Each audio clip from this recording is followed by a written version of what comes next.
ቀያዮቹ ሊቨርፑሎች በሳምንቱ መጨረሻ በኤፍኤ ካፕ ወደ ቀጣዩ ዙር አለማለፋቸውን ተከትለው አልተጫወቱም ነበር። በዚህ ሳምንት ግን በሳምንቱ አጋማሽ ተጠባቂ የሆነው ሮብ ምሽት ፓርክ ደ ፕሪንስ ላይ የሚጠበቀው ፒኤስጂ እና ሊቨርፑልን የሚያገናኝ ነው የሚሆነው። ሉዊስ ኤንሪኬ ከአርነ ስሎት፣ ኡስማን ዴምቤሌ ከሙሐመድ ሳላህ የሚጠበቁ ፍጥጫዎች ናቸው። ሁለቱ በአውሮፓ መድረክ ላይ በምርጥ ብቃት ላይ የሚገኙት ሁለቱ ቡድኖች ይገናኛሉ።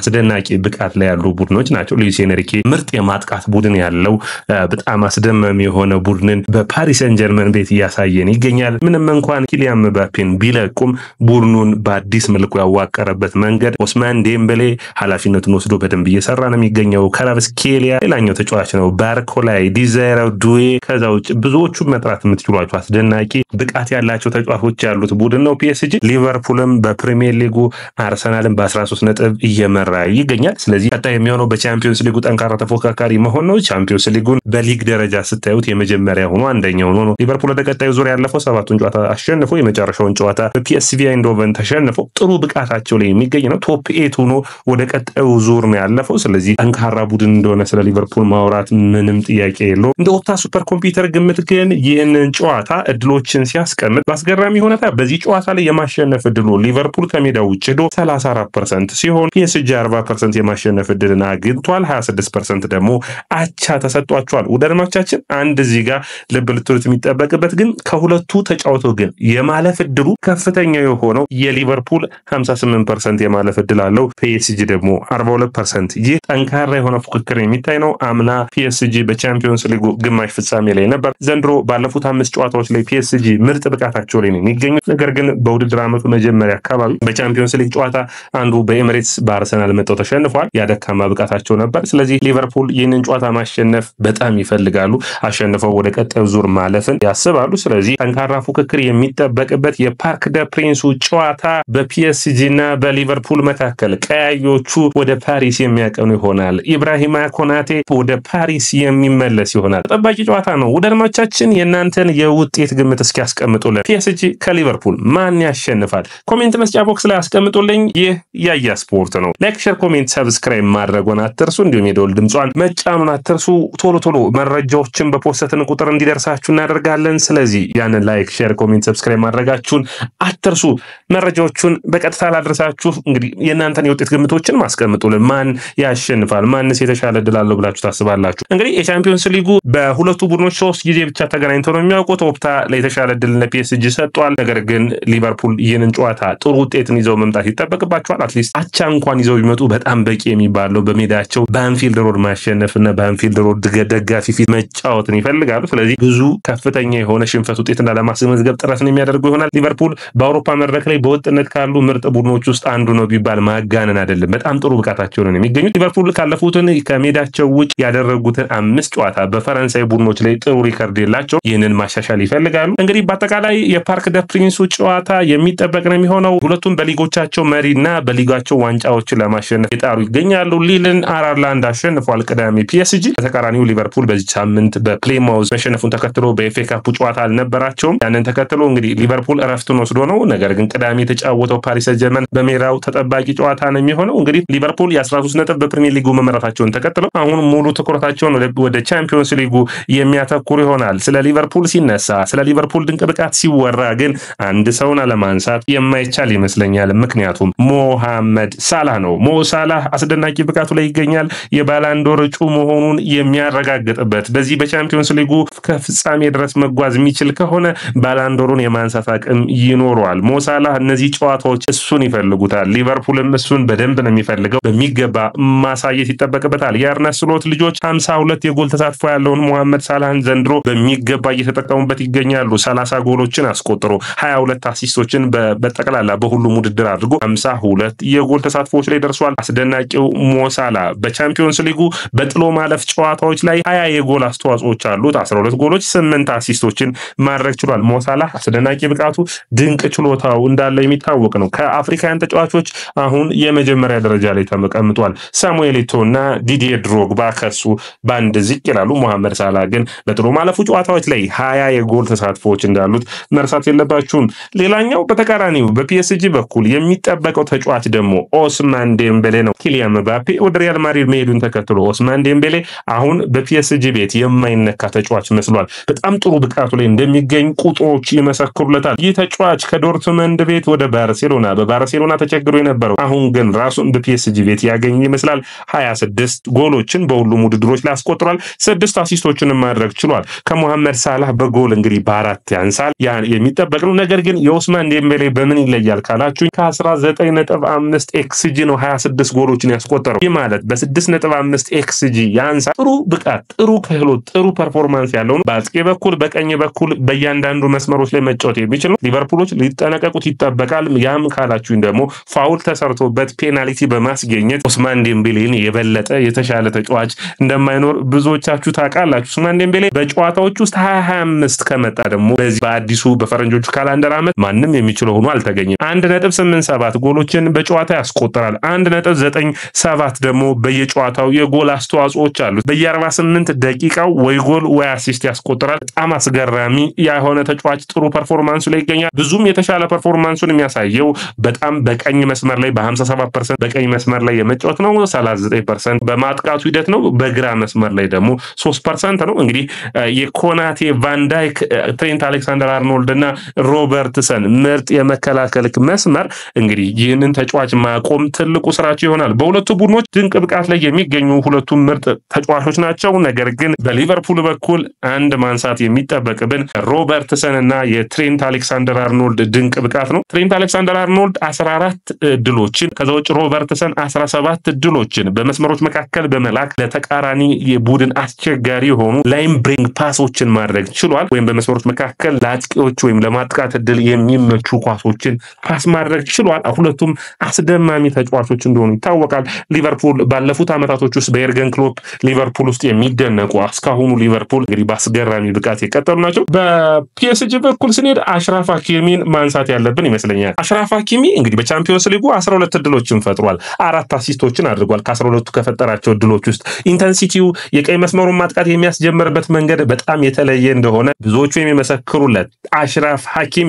ማርኪሲዮ ደግሞ ጋር እንሂድ። ማርኪሲዮ የፒኤስጂ እንግዲህ ይህ ብራዚላዊ ተጫዋች 100ኛ ጨዋታውን ለፒኤስጂ የሚጀምር ይሆናል ተጠባቂ ነው። 4ኛው ብራዚላዊ ተጫዋች ነው የሚሆነው። ከዚህ በፊት እንግዲህ ካርሎስ 120 ጨዋታዎችን፣ አልቬስ 108 ጨዋታዎችን፣ ቲያጎ ሲልቫ 100 ጨዋታዎችን ማድረግ ችሏል።